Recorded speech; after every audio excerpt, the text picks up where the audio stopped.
இந்த பாடல் வரி செம்புல பெயர் நீர் என்ற சொற்றொடர் யாருடைய அன்பிற்கு உவமையாக குறுந்தொகையில் கூறப்படுகிறது? குறுந்தொகையை பொறுத்தளவில் குறுந்தொகையில் பெரும்பாலும் அகமாந்தருடைய வாழ்வியலுடைய இதை பற்றி அதிகமாக குறிப்பிடக்கூடியது. தலைவன் தலைவியுடைய வாழ்வியல் இதை பற்றி குறிப்பிடக்கூடியது அந்த குறுந்தொகை அப்படிங்கிறது.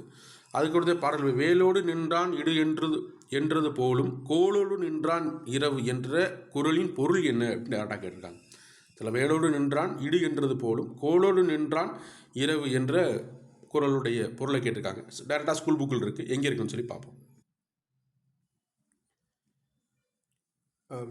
கொடுங்கோன்மை அப்படிங்கிற அதிகாரத்தில் வேலோடு நின்றான் இடுவென்றது போலும் கோளோடு நின்றான் இரவு. ஆட்சி அதிகாரத்தை கொண்டுள்ள அரசன் தன் அதிகாரத்தை கொண்டு வரி விதிப்பது வேல் போன்ற ஆயுதங்களை காட்டி வழிப்பறி செய்வதற்கு நிகரானது. வேலோடு நின்றான் இடுவென்றது போலும் கோளோடு நின்றான் இரவுன்னு குறிப்பிட்டார்கள்.